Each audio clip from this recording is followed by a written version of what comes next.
தமிழக முதலமைச்சர் விஜய் மாமாவுக்கு கிருஷ்ணகிரி மாவட்டம் மேலுமலை பஞ்சாயத்து பீருப்பள்ளி போஸ்ட்டு. இங்கே வாட்டியாப்பன் கொட்டாயின்னு சின்ன கிராமம். ஒரு 6 தலைமுறையாக வாழ்ந்துட்டு வரோம்.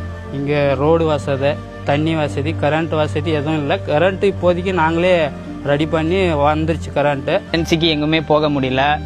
சிலர் வழியிலே இறந்துருக்காங்க, சில பேருக்கு வழியிலே பிரசவம் நடந்திருக்கு. அதனால எங்கள் கோரிக்கை என்னென்றால் எங்களுக்கு சாலை வசதி வேண்டும். எங்களுக்கு சாலை வசதி செஞ்சு கொடுக்கணும். செய்யலைன்னா நாங்கள் சாலை மறியல் செய்வோம்.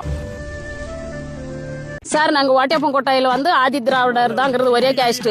அதனால யாருமே எங்களை எதுவும் கண்டுக்கிறதுல. இவ்வளோ வருஷமா நாங்களும் கலெக்டர் ஆஃபீஸ்லாம் போய் மனு கொடுத்தோம், போராட்டம் பண்ணோம், எதுவுமே செய்யல. சூளகிரி தாலுகா மேலுமலை பஞ்சாயத்துல வாட்டியாப்பன் கொட்டாயின்ற ஒரு சின்ன கிராமத்துல இருந்து பேசிட்டு இருக்கோம். எங்களுக்கு என்ன கோரிக்கைன்னா, ரோடு வசதி இல்ல, குடிநீர் வசதி கூட இல்ல. பசங்க குடிச்சிட்டு எங்களை டீஸ் பண்றது, அந்த மாதிரி நிறைய ப்ராப்ளம்ஸ் நாங்க பேஸ் பண்ணிட்டு தான் இருக்கோம். மெயின் ரோடு தான் வேணும் சார். தனியான கூட பக்கத்துல கடை வாங்கினாலையும் சாப்பிடுறாங்க. ரோடு வசதி இல்லாதனால 4 பேர் பாதி வழியிலே உயிரிழந்துட்டாங்க. டெலிவரி ஆகுறவங்க கூட்டின்னு போனா பாதி வழியிலே டெலிவரி ஆயிட்டாங்க. ஆம்புலன்ஸ்காரர் என்னமா செஞ்சு நின்று இவ்வளவு நேரம் கூட்டின ஹாஸ்பிட்டலுக்கு வரக்கூடாதானாக்க எங்களுக்கு ரோடு வசதி இருந்தா நாங்க கூட்டின்னு வந்துட்டு போவோம் அப்படின்னு. இங்க நாங்க சாம்பாளத்துக்கு ஸ்கூலுக்கு போகணும்னா 5-6 கிலோமீட்டர் நடந்து போயிட்டு நடந்து வரணும். ஸ்டேஷனுக்கு அடிக்கு போனோம்னா நாங்க மலசந்திரம் போனோம். ஆம்புலன்ஸ் வர முடிய வசதி இல்லாத வீட்டுக்கிட்டே அம்மா நாங்க தூக்கி வரக்குள்ள வீட்டுக்கிட்டே இருந்துட்டாங்க.